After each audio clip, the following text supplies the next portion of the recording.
You must understand one thing before we begin. Egypt does not forget. It remembers everything, not with ink or scrolls or carved stone. No, it remembers with silence, with buried truths, with names it dares not speak. And somewhere in the endless sea of desert, where even gods lose their shadows, there is a name carved not into monuments but into the cracks of time itself. A name cursed, a name erased, a name that should never be unearthed. Yet here we are, and so I ask you do not repeat it out loud. Her name was Ankhesenamun, daughter of a god, wife of her brother, a queen forged from blood, kept alive by secrets, and swallowed by the very empire that birthed her. She ruled, and then she vanished. No tomb, no body, no final word. Just a thin trail of horror stretching from Amarna to Thebes, from golden palaces to sealed corridors where voices still echo in the dark. And if you listen closely, very closely, you might still hear her voice, whispering from beneath the sands, "I never died." But to understand how that could be, we must go back to the beginning, not her beginning, but the beginning of the end. It began with a man who believed himself divine. Pharaoh Ankhesenamun, the heretic king. He turned his back on the gods of Egypt, the ones worshipped for 3,000 years, Osiris, Thoth, and he replaced them with a single, watching eye in the sky, Aten, the sun disk, the devourer. And for that, Egypt bled. Akhenaten's priests were silenced, his temples razed. He built a new city, Ankhesenamun, in the middle of the desert. A utopia, he said. But it was a prison, a place where only one god could exist, only one family could rule. That family, his family, Nefertiti, the Queen of Light, and their daughters, among them Ankhesenamun, the third-born. She was young, curious, too observant, and from the moment she opened her eyes, she was taught one thing: that her blood was not human, it was holy, that she belonged to the sun, that she was never to love anyone outside the family, because Akhenaten's dreams went further than God's. He wanted control over flesh, over the lineage itself. So he turned to incest not as taboo, but as divine mandate. Royal blood must remain untainted, pure, cyclical, eternal. And so he married his daughters. Yes, that is not a myth. It is not exaggerated. It is barely whispered in Egyptology circles, but fragments confirm it. Ruined wall carvings in Amarna show a young girl seated beside the king in intimate positions, labeled with dual titles daughter and queen, her name barely scratched in the stone before someone tried to chisel it away. Ankhesenamun. Her father was old, cracking under the weight of his own divinity, but he was not finished. He performed rituals with her in secret chambers. A stela found broken near the great temple bore a cryptic hymn. He brings her forth at dusk. But when Akhenaten died, something in her broke, and something else was born. Ankhesenamun was abandoned overnight, his murals smashed, his altars and his children, those born of sacred sin, became threats, living remnants of a god no one wanted. One by one, they disappeared, some into tombs, others into myths. The rays know her name. She receives the sacred breath. She carries the seed of Aten. Let that sink in. What she endured no one will ever know fully. The kingdom imploded, his dream shattered like glass. Only one remained, Ankhesenamun. But now, she had a new name, Ankhesenamun. She lives through Amun. It was a lie, a carefully constructed lie, a political rebranding, a mask. She was married again, this time not to her father, but to her half-brother, possibly full brother, another child of incest, another broken body. His name, yes, the Golden Boy, the most famous pharaoh in the modern world, the boy king whose tomb would later make men rich, mad, and dead. But he was no god. His spine was curved, his foot deformed, his skull too thin. He limped through the palace in pain. He could barely breathe some nights. The legacy of incest burned inside his bones. But he had her, his sister, his wife. I, the vizier, whispered in chambers. Horemheb, the warlord, sharpened daggers in the dark. They waited. They knew the boy king would die soon. The only question was, what would happen to the girl? She wore the crown beside him, smiled at ceremonies, spoke to emissaries, but she was watching, always watching, behind her eyes, a mind that remembered too much, a girl grown old before her time, and behind her smile, perhaps, something else. But those who saw his body before it was taken away speak of something else, blackened skin, an open mouth, and a symbol carved into his chest with a thin, curved blade. A sun disk split in half, the mark of Aten broken, but a scroll, found centuries later, refers to a ritual. The breath of the serpent, a resurrection spell, a binding spell, a single papyrus, smuggled out of the palace by a scribe, now lost. I am being forced to marry a man who is not of royal blood. I will not. I would rather die. Send me your son. Make him king. I will make him Pharaoh. But the content survived, performed not for the dead, but for the living, to make them untouchable, to preserve a soul beyond death. It required incestuous blood, pain, and a willing heart, because Egypt was not safe for them. The old priests were back, the generals too, but then something happened. A shrine was discovered beneath the Theban palace, long sealed too well. Within it an altar of black stone, and around it a ring of writing in a script older than Egyptian. Not hieroglyphs, not Sumerian, something else. It circled a golden cobra, its mouth open, its fangs red, and in the center, a figure female without eyes. The priests sealed the room. No record was kept. Tutankhamun died soon after. The official record says malaria, or infection, or a fall. His burial was rushed, his tomb too small, his gold mask too large for his face, because it wasn't meant for him, it was meant for someone else. But someone intervened. Ankhesenamun disappeared from public view. For a while, they said she was mourning, then they said she was negotiating marriage, then they said nothing, until a letter surfaced. I write to you because I am afraid. My husband is dead. She sent it to the enemy, to the Hittites, and the Hittites responded. They sent Prince Ananziung, noble, and prepared to take the throne of Egypt. He never arrived. His caravan was ambushed in Sinai, his body mutilated, his face destroyed. It took weeks to confirm who he had been, and then silence. No one heard from Ankhesenamun again. No letters, no mentions. Her name vanished from all records, not just erased, but inverted in the ancient way turned inside out, so that speaking it aloud brings misfortune, so that remembering it brings the eye of the gods. But she did not die, not completely, because in the south of Egypt, near an abandoned tomb with no cartouche, the Bedouins refused to camp. They say it is cursed. They say a woman weeps there at night not from grief, but from rage. Just once, a flash of gold, a whisper in a dream, and a message they cannot forget. Her voice echoing like wind through bone, her face hidden, her feet bare, always walking, searching, calling. Some claim to have seen her. He was my brother, and he was mine, and I am not finished. The tomb is sealed. No markings, no doors, but sometimes when the moon is high and the sand cold you can hear breathing beneath the stone. Not ancient, not dead, waiting for the right voice to say her name again. The desert was silent the day Tutankhamun died, not from mourning, but from waiting. The gods had turned their faces. The priests spoke in hushed tones, and in the inner sanctum of the palace, behind closed doors soaked in perfume and blood, Ankhesenamun did not cry, she did not scream, she did not fall to her knees. She simply sat perfectly still, her hands folded, her eyes staring at the horizon, as if she knew something no one else did, because she did. Her brother husband, the boy king whose body was already decaying before the embalmers touched him, was dead, but it wasn't unexpected. His bones had always ached with ancestral sin, his spine twisted, his breath shallow, his dreams filled with shadows. She had watched him unravel slowly, month by month, his voice growing softer, his skin grayer, but she said nothing, because she had already begun preparing, not for grief, but for what would come after.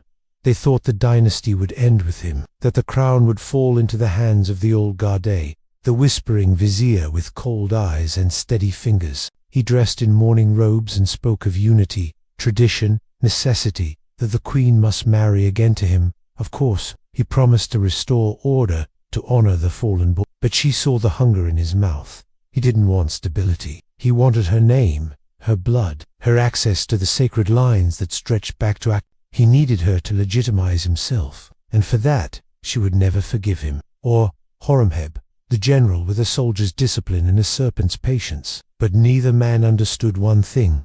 The throne did not belong to them. It never had. It belonged to the bloodline, The blood of Aten, the blood of the gods, and there was only one left who carried that blood, her Ankhesenamun, and she had no intention of giving it up. The court moved quickly. I stepped forward, but she smiled, politely, obediently, and in the quiet hours of the night, she wrote a letter. It would not be found for 3,000 years. Its destination was shocking. Not a nobleman of Egypt, not a prince of Nubia, but an enemy, a foreign king, Sapalulama I of the Hittites. The text was plain, desperate, chilling. My husband is dead. I have no son. I am being forced to marry a servant. I will not. Send me one of your sons. I will make him king of Egypt. I am afraid. It was unthinkable. A queen of Egypt inviting a foreigner to wear the double crown. A Hittite prince on the throne of Ra. Even now, historians debate whether she truly wrote it, whether it was real, but the Hittites took it seriously, too seriously. They hesitated at first, suspecting a trap, but the queen wrote again, more insistent this time, not in anger, but in fear. Fear of what she had done, or perhaps of what she had become. I will never take a subject as my husband. I will never marry a man who is not of royal blood. Send your son before it is too late. And so they did. Prince Zananza was dispatched under guard. He crossed the border, entered Sinai. He never made it to Thebes. His caravan was found days later. His body was unrecognizable. His hands were missing. His eyes removed. No survivors. No witnesses. The Hittites screamed treachery. War nearly erupted. Egypt denied everything. I took the throne days later. He married Ankhesenamun, or claimed to, but no records of that union exist. No image, no carving, no seal, only silence, because she was gone, completely, utterly vanished.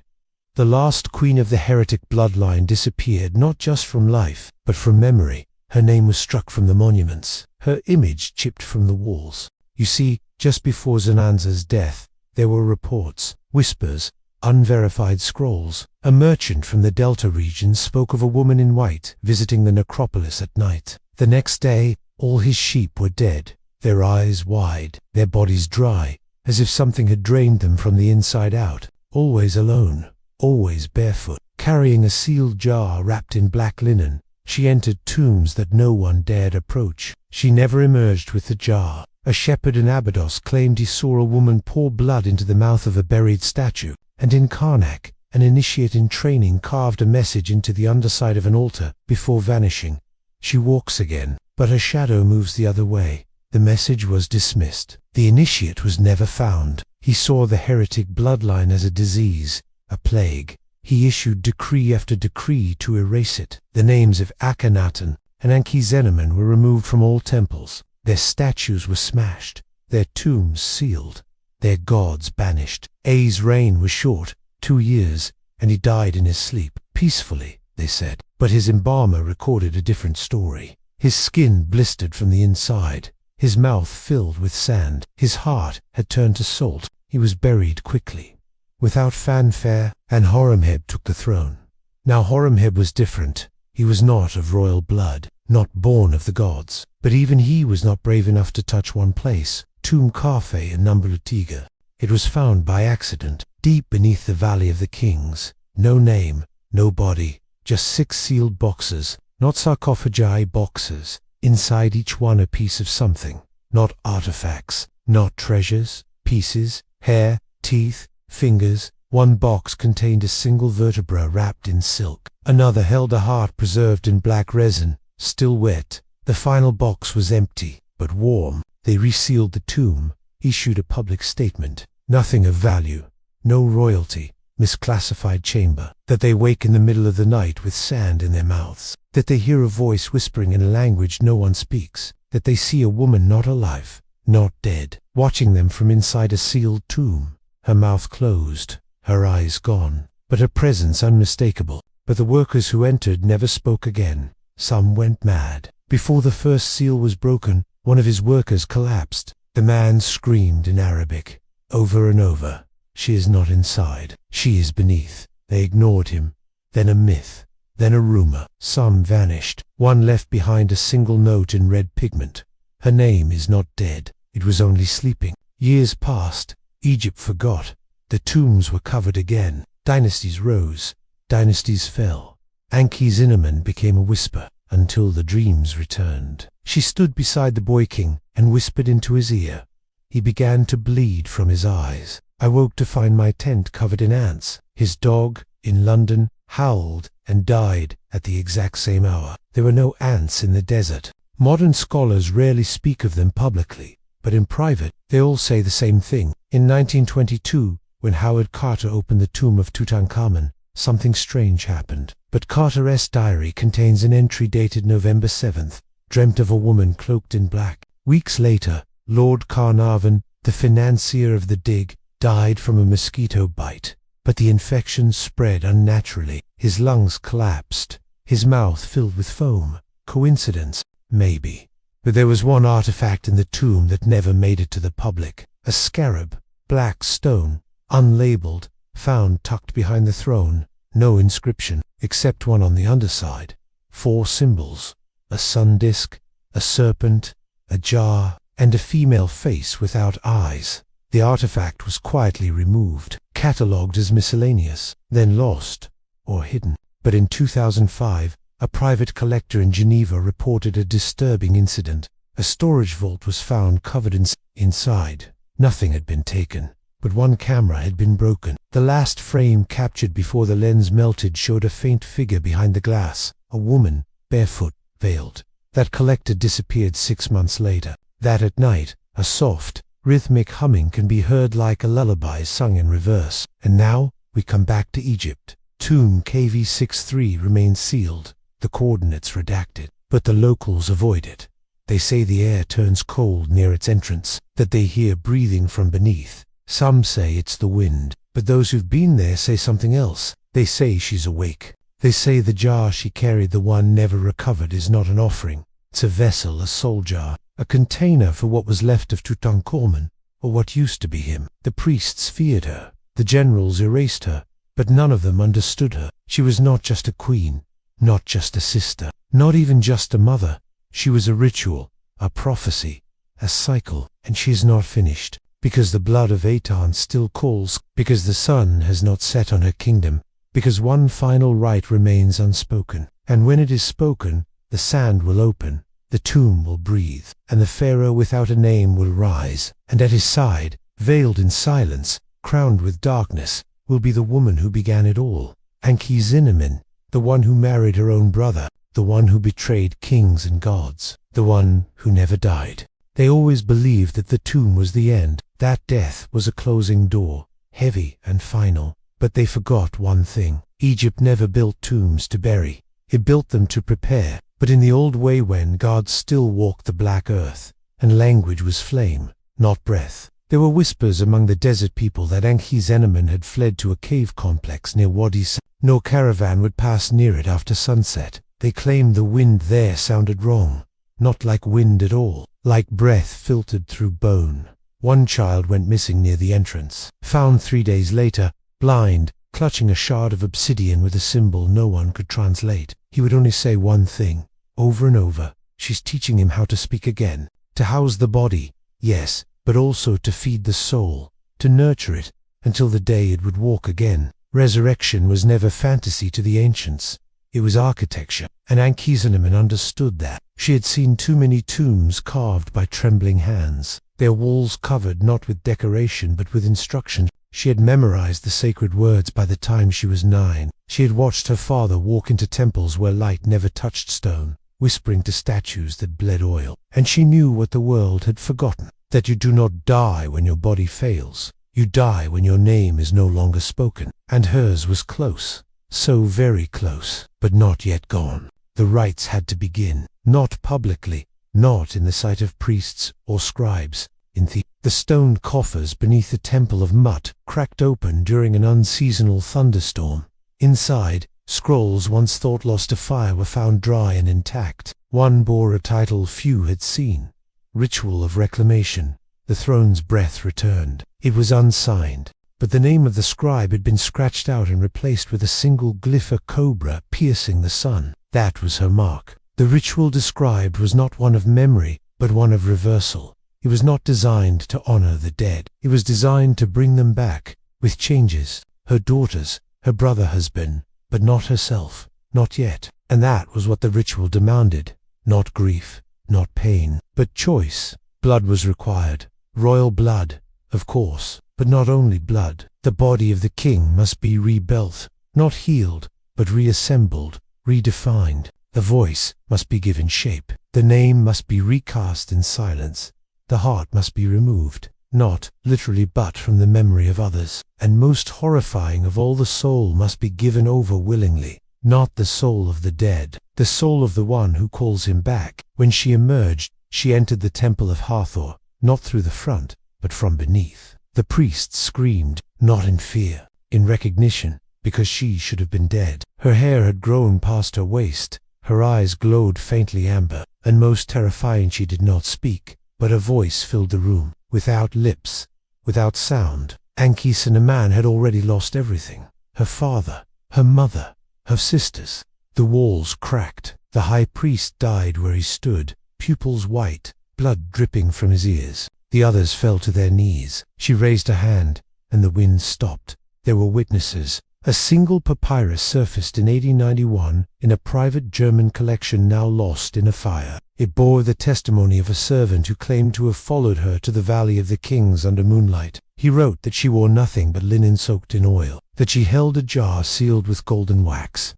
that she entered KV 63 and remained inside for 4 nights. But the eyes were wrong, too focused, too still. He was seen once, wandering the necropolis at twilight. A guard offered him a cup of water. The figure took it, drank it, and handed the cup back dry, bone dry, the moisture gone. The guard died that night, lungs crystallized. On the 5th, he heard a sound, not human, not animal, something that scraped the edge of the mind. He fled before sunrise. He wrote in trembling hand, "The earth beneath me breathed. The stars moved in the wrong direction. Something stepped into the world that was not meant to return. But what returned was not it was something else. A form wherein the shape of the boy king, the proportions correct, the walk identical.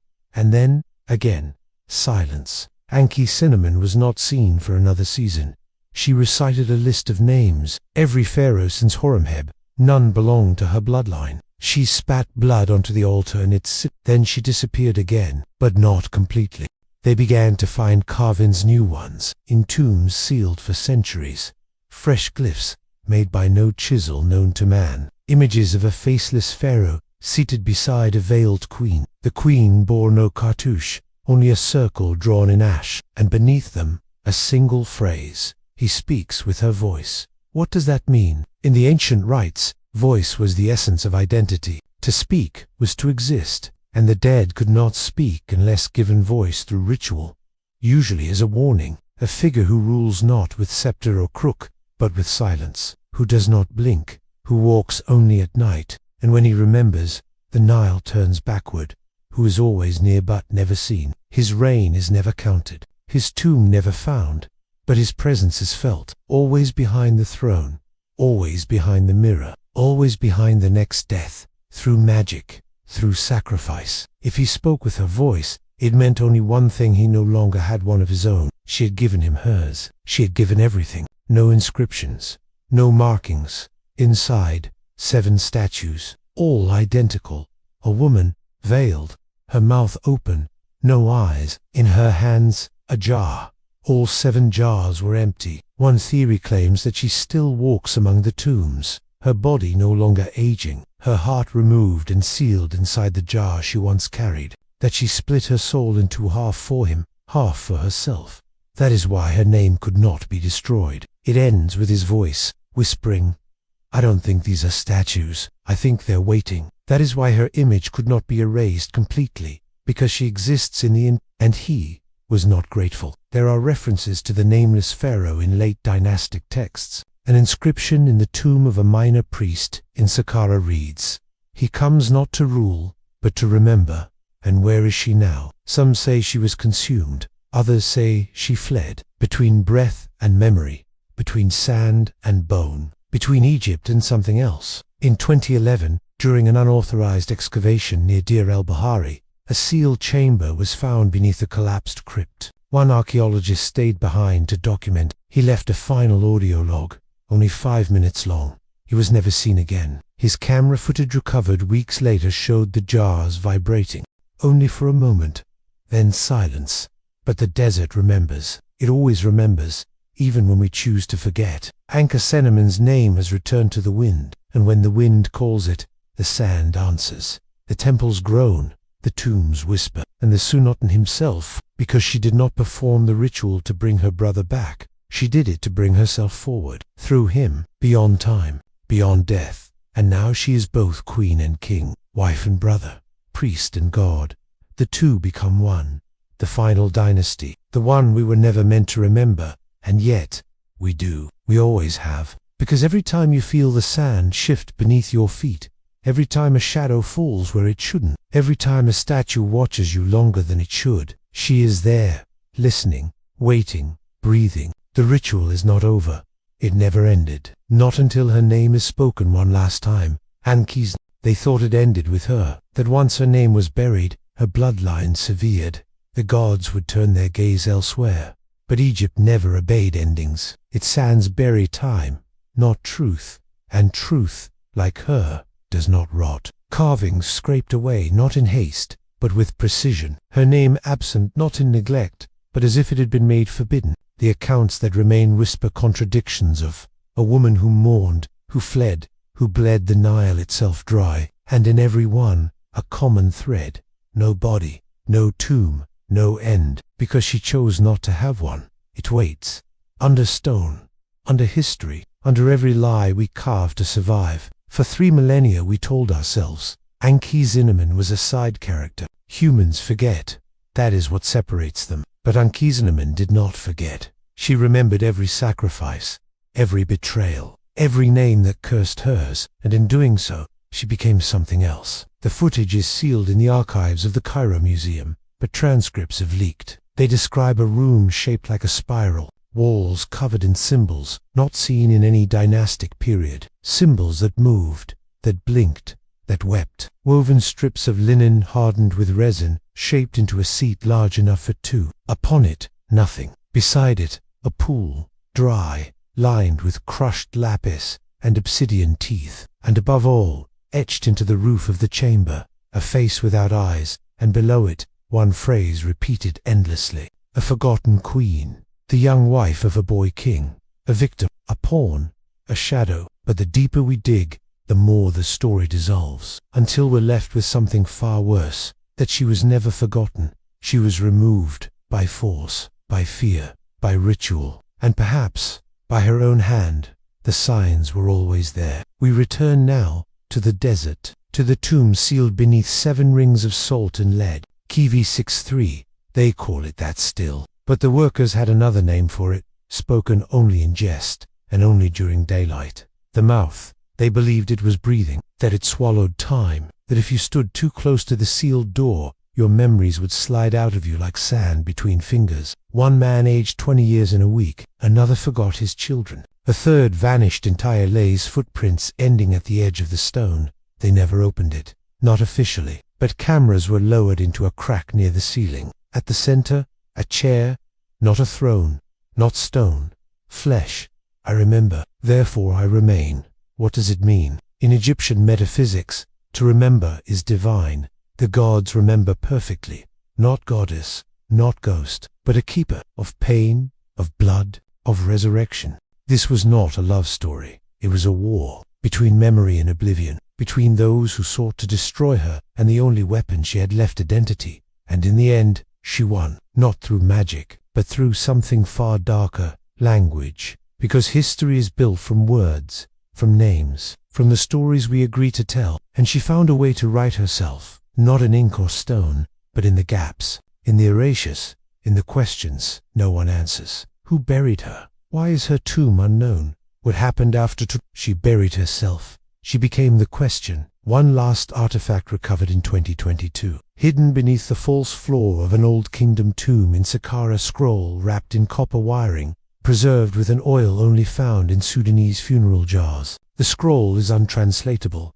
but one fragment stood out, written in phonetic syllables, designed to be heard, not read, a chant, and in doing so, ensured she would never be answered. But there is one more clue. When spoken aloud, the The researcher collapsed. His brain hemorrhaged in both hemispheres. He died within an hour, but the chant was recorded. It begins with a name, not Ankhesenamun, but Nesubit Sierra, a title, the female form of Pharaoh, the one who bears the throne of both lands, not queen, not consort, but king. She stood in the dark halls, speaking through masks, issuing decrees in other voices. They believed they had erased her.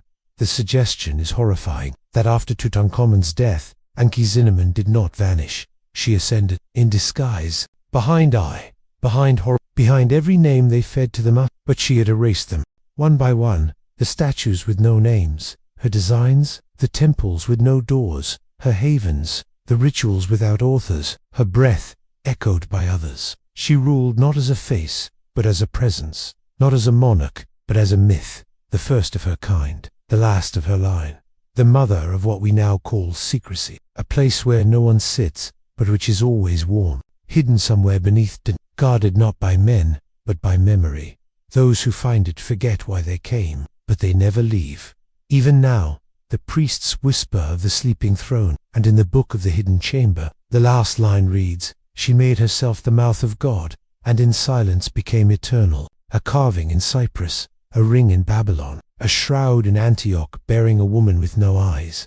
Why her name persists in dreams. Why children across the world draw the same face when asked about their nightmares. Why we still fear silence more than screams. That is why we find her face in places she was never known, because silence, to her, was language. And now, perhaps, you're wondering why tell this story. Why risk speaking her name again? Why give breath to the one who used her last breath to unmake time? Because we must, because she is coming, not from beneath, but from behind, because she never left, and because her story is not over. It is us who are ending. Ankhesenamun was not the end of a dynasty. She was the beginning of a cycle, a mirror, and now that mirror turns toward us, she married her brother. She made herself Pharaoh. For hours, she gave up her soul. She remembered every death, and now she waits. You may try to forget, but you won't. She won't let you, because now you've heard her name, you've let her in, you've let her rise, and there is no ritual to stop her. Only one thing remains. The seal, the final seal, the one thing even she could not break. But it's cracking. Do you hear it? Listen, listen closely. Do not speak, do not breathe, because she is here, right behind you, Ankhesenamun.